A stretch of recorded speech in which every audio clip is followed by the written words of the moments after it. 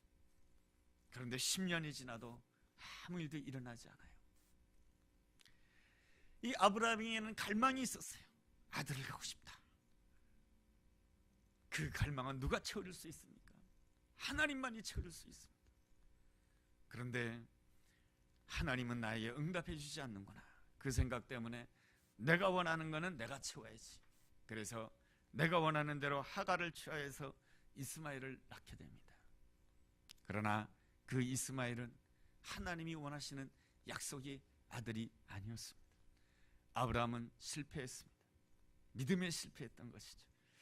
그럼에도 불구하고 하나님의 아름다운 점이라고 하는 것은 하나님은 참 은혜의 하나님이시다라고 하는 것입니다.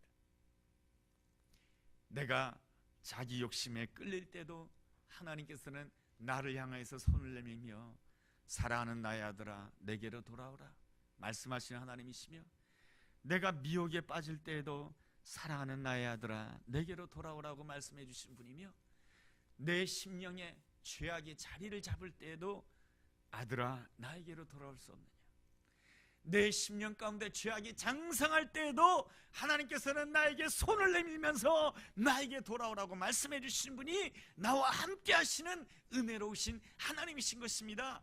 이 아브라함이 하나님의 약속을 어기고 하갈을 취하여 이스마엘을 낳았다라고 한다면 저 같으면 너 같은 것은 필요 없다라고 생각하겠지만은, 그러나 하나님께서는 그 아브라함을 향해서 그럼에도 불구하고 내가 너를 사랑한다, 내가 너를 기뻐한다, 내가 너와 함께 있고 싶다. 그리고 또 약속을 주십니다. 내년 이맘때 내가 너에게 아들을 줄 것이다. 그는 이미 나이가 100세가 되었고, 그리고 그 아내는 90세가 되어서 더 이상 아기를 낳을 수가 없었을 때였습니다. 자기로서는 전적으로 무능했을 때에 하나님께서는 아들을 주셨습니다. 이삭을 주셨습니다. 그 놀라운 은혜를 통하여서 이 아브라함이 누리게 된 것이 평강인 것입니다. 그 평강이라고 하는 것이 무엇입니까? 나는 아무것도 받을 수 없는 그러한 조건 가운데 있다 할지라도 하나님께서는 나에게 은혜로 채워주신다라고 하는 것입니다. 하나님께서는 이미 나를 위하여서 가장 좋은 것을 예비해 놓고 계시고, 가장 적당한 시간에 하나님께서는 가장 좋은 것으로 나에게 채워주신다 이것입니다. 그랬을 때 이 아브라함의 믿음이 무슨 믿음이 되냐면 평강의 믿음이 되었던 것이죠. 그 평강의 믿음을 소유하게 되었을 때에 이 아브라함의 아들 이삭이 나이가 한 15쯤 되었을 때 하나님께서 아브라함에게 말씀해 주십니다. 아브라함아 아브라함아 너의 아들을 저 모리아 산에다가 바쳐라. 너는 그 아들을 나에게 바쳐라. 모리아 산에서 제단을 쌓고 그 아들을 나에게 바쳐라. 아브라함의 마음이 힘들었겠습니다. 그러나 이 아브라함의 마음에는 무엇이 있었습니까? 평강이 있었던 것입니다. 하나님, 이 어려운 가운데서도, 이 힘든 상황 가운데서도 하나님께서 나에게 채워줄 줄로 믿습니다. 하나님께서는 내 인생 가운데 가장 좋은 것으로 채워줄 줄로 믿습니다. 내가 비록 부족했고 못났지만은 부족했고 못난 가운데서도 하나님께서 이렇게 지금까지 채워주셨는데, 앞으로도 하나님께서 나의 삶 가운데 내 아들이 죽는다 할지라도 하나님께서는 내 가정 가운데 필요한 모든 것으로 채워줄 것을 믿습니다. 그 마음을 가지고 아들을 하나님 앞에 드리게 된 것이죠. 아들을 하나님께 드리게 되었을 때에 하나님께서는 이 아브라함에게 무엇을 채워주셨습니까? 어린 양을 채워주신 것이죠. 어린 양을 채워주셨다라고 하는 것이 무엇입니까?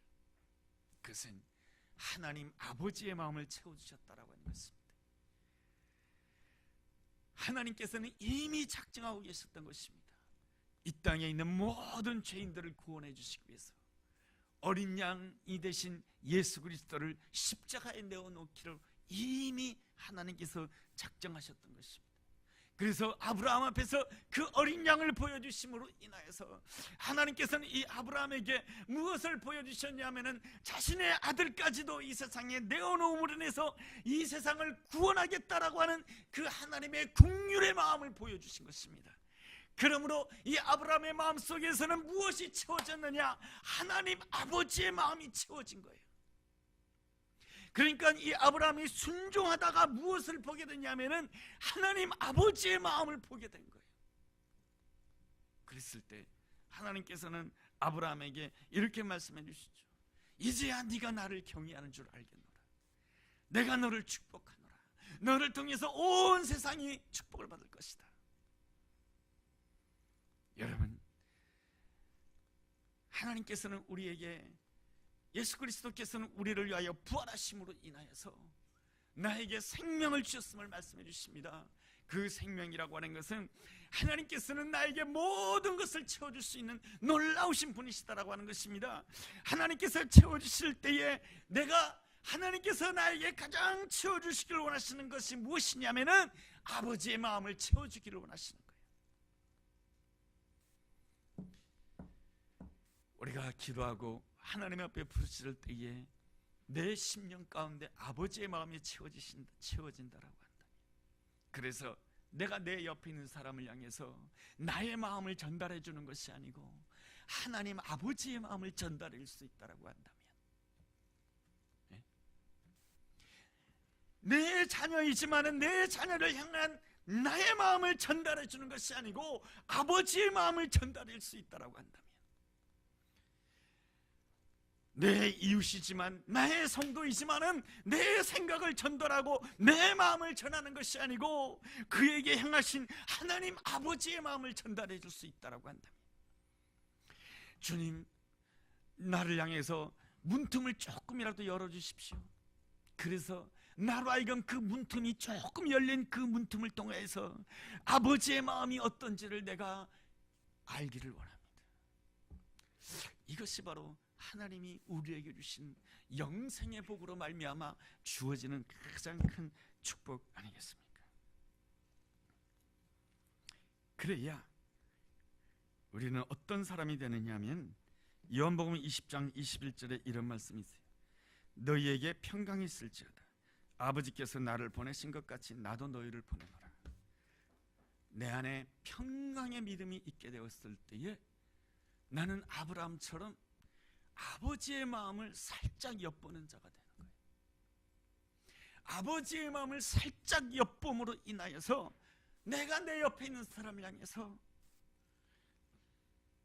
내 생각에는 이렇지만은 당신을 향한 아버지의 마음은 그렇지 않다는 거예요. 태어나면서부터 온갖 질병을 다 안고 살아가는 그 인생을 향하여서 주변에 있는 사람들이 이렇게 말합니다. 저 사람이 저렇게 된 것은 자기의 죄 때문일 거야. 아니야, 부모의 죄 때문일 거야. 그러나 아버지의 마음이 부어져 있는 예수 그리스도께서는 달리 표현합니다. 저가 저렇게 된 것은 부모의 죄 때문도 아니고 자기의 죄 때문도 아니고 아버지께서 그에게 하시고자 한 일이 있기 때문이다. 여러분, 이래야 내가 누가 되냐면은 하나님께서 예수 그리스도를 보내신 것처럼 예수 그리스도께서 나를 보내는 자가 돼요. 그럴 때 어떤 역사가 일어납니까? 22절에 성령이 역사하고 요한복음 20장 23절에 죄 문제가 떠나가게 되는 역사가 일어나는 거죠. 죄의 사슬이 끊어지게 되고 내가 있는 곳에 생명이 역사하게 되는 것이죠. 이 하나님이 주신 그 은혜와 평강을 아는 것이 바로 그리스도의 부활을 만난 거예요. 내가 하나님이 나와 함께 하신다라고 하는 그 은혜를 알고, 그리고 그 은혜 가운데 내가 평강의 믿음을 가진 사람이 누구냐? 바로 예수 그리스도를 본 자예요. 부활하신 예수를 만난 자예요. 요한복음 20장 18절에 이런 말씀이 있어요. 막달라 마리아가 가서 제자들에게 내가 주를 보았다, 내가 주를 보았다라고 하는 것이 뭐 예수님이 어떻게 생긴지 보았다, 그런 것이 아니고 예수 그리스도를 보았다라고 하는 것은 주님이 정말로 지금도 나와 함께 계시는군요. 그리고 주님께서는 얼마든지 나에게 생명으로 채워주시는군요. 그랬을 때 평강을 누리게 되었다라고 하는 것이죠. 내가 은혜와 평강을 누리게 되었을 때 어떤 역사가 일어나느냐? 25절을 한번 주목해 보시기 바랍니다. 다른 제자들이 그에게 이르되 우리가 주를 보았노라. 한 사람이 내가 주를 보았다라고 하니까 어떤 역사가 일어나게 되면 다른 제자들이 우리가 주를 보았다, 그런 역사가 일어난다라는 것입니다. 한 사람이 예수 그리스도를 보게 되니까 어떤 역사가 일어나게 되면 10명의 제자들이 예수 그리스도를 보게 되는 역사가 일어나게 되는 거예요. 그런데 꼭 한 사람이 문제예요. 누구냐면 도마가 문제예요. 그래서 25절에 보면은 도마가 의심해서 이렇게 표현을 합니다. 25절을 제가 읽어보겠습니다. 다른 제자들이 그에게 이르되 우리가 주를 보았노라 하니 도마가 이르되 내가 그의 손에 못자국을 보며 내 손가락을 그 못자국에 넣으며 내 손을 그 옆구리에 넣어보지 않고는 믿지 아니하겠노라. 내가 그 못자국을 직접 보고 내가 주님의 그 옆구리에 손을 넣어보지 않으면 내가 믿지 못하겠다라고 말을 합니다. 이 부정적인 마음을 표현하는 것이죠. 근데 있잖아요, 이 긍정적인 10사람보다 누가 더 힘이 세냐면은 부정적인 한 사람이 힘이 더 세요. 그래서 26절에 보면 이런 말씀이 있습니다. 8해를 지나서 제자들이 다시 집안에 있을 때 도마도 함께 있고, 이 의심하는 사람 하나가 있으니까 문들이 딱 닫히는 거예요. 이 문들이 닫혔다라고 하는 게 무슨 의미예요? 하나님의 축복의 문이 닫혔다라는 그런 뜻이에요. 뭐 성경에서 뭐 문이 닫혔는지 문이 열렸는지 그것에 무슨 관심이 있겠어요? 그러나 이 문이 닫혔다라고 하는 것은 하나님의 놀라운 축복의 문이 닫혔다, 이러한 뜻인 거예요. 이 한 사람으로 인해서. 그럼에도 불구하고 예수님께서는 그 자리에 찾아오십니다. 예수님께서 오신다라고 하는 것이 무엇입니까? 은혜요. 예수님께서 오셔서 뭐라고 말씀해 주십니까? 26절에 너희에게 평강이 있을지어다 라고 말씀해 주시면서 27절에 예수님께서 도마에게 이르시되 내 손가락을 이리 내밀어 내 손을 보고 내 손을 내밀어 내 옆구리에 넣어보라. 그리하여 믿음 없는 자가 되지 말고 믿는 자가 되라. 이 말씀을 주실 때에 이 도마가 주님 앞에 엎드리게 됩니다. 왜 도마가 주님 앞에 엎드리게 되었을까요? 8해 전에 10명의 제자들이 우리가 주님을 보았다라고 했는데 내가 이렇게 말했던 거예요. 야, 웃기는 소리 하지 마라. 내가 예수님의 그 못자국을 직접 만져보지 않고, 그리고 예수님의 그 상처를 직접 내가 보지 않고는 내가 절대로 믿지 않을 거야 라고 말을 했는데, 그 말을 똑같이 예수님이 8해 만에 나타나서 뭐라고 말씀해 주시냐면 내 손가락을 이리 내밀어 내 손을 보고 내 손을 내밀어 내 옆구리에 넣어보라 라고 말씀해 주시는 그 말씀을 들을 때에 이 도마가 엎드릴 수밖에 없었던 거예요. 뭐냐면 내가 그렇게 불신을 말하고 있을 때, 내가 의심의 말을 하고 있을 때, 내가 주님을 향해서 도전적인 말을 하고 있을 때에도 주님께서는 나와 함께 계셨군요. 그때도 바로 내 옆에 계셨군요. 내가 불신의 말을 막 쏟아낼 때, 하나님이 기뻐하지 않는 그 원망의 말을 다 쏟아낼 때에도 하나님께서는 나를 버리지 아니하시고 하나님께서는 나와 함께 하시는 그러한 은혜로 나와 함께 하셨군요. 나를 버리지 않으셨군요. 나를 싫다고 하지 않으셨군요. 내가 하나님을 향해서 원망과 불평의 말을 다 쏟아낼 때도 도대체 하나님이 살아계시나요? 도대체 하나님이 살아계시면 어떻게 나에게 이러한 일을 할 수 있어요? 라고 하나님 앞에 원망의 소리를 쏟아낼 때도 하나님은 내 옆에 계셨다는 거죠. 하나님은 은혜로 내 옆에 계셨다는 거죠. 그렇구나. 그래서 이 28절에 도마가 대답합니다. 나의 주님이십니다. 예수님은 나의 하나님이십니다. 이제 내가 흔들리지 않겠습니다. 그러자 예수님이 29절에 이렇게 말씀해 주십니다. 예수께서 이르시되 너는 나를 본고로 믿느냐? 보지 못하고 믿는 자들은 복되도다. 이것은 무슨 뜻이냐면 바로 이제까지 너에게 베풀어 준 그 은혜로 이제는 흔들리지 말라라고 하는 것입니다. 이미 성경에서 예수 그리스도께서 너를 위하여 십자가에 죽으시고 너를 위하여 부활하셨다라고 하는 그 사실을 분명히 가르쳐 줬고, 성경에 있는 수많은 인물들이 예수 그리스도께서 부활하셨다라고 하는 그 사실을 증거해 주고 있지 않느냐? 그리고 너의 삶 가운데 늘 이때까지 너와 함께 했고 이때까지 내가 너에게 채워준 것이 얼마만이냐? 라고 물으시는 거예요. 그런데 왜 미래에 하나님이 나에게 생명으로 채워주시고 내가 눈으로 보지 못하고 귀로 듣지 못하고 내 마음으로 생각지 못한 것들까지도 하나님이 채워주신다라고 하는 것을 왜 믿지 못하느냐라는 것이, 믿으라라는 것이죠. 왜 너에게는 평강이 없느냐 그러시는 거예요. 그래서 주님은, 부활하신 주님께서는 오늘 우리에게 찾아와 주셔서 너에게 평강이 있느냐? 평강이 있을지어다. 흔들리지 마라. 이때까지 내가 너와 함께 해주고 이때까지 내가 너에게 채워준 것이 채워준 것이 네가 알지 않느냐? 그런데 왜 또 염려하고 왜 또 불안해하고 왜 또 절망해 하면서 너의 마음의 문을 닫고 있느냐? 이것입니다. 그래서 하나님께서 오늘 우리에게 주시는 말씀은 딱 이 말씀이에요. 너희에게 은혜와 평강이 있을지어다. 여러분, 사도 바울이 쓴 서신을 읽어보면 다 1장에서 이런 편이 나옵니다. 하나님과 예수 그리스도를 믿는 너희에게 은혜와 평강이 있을지어다.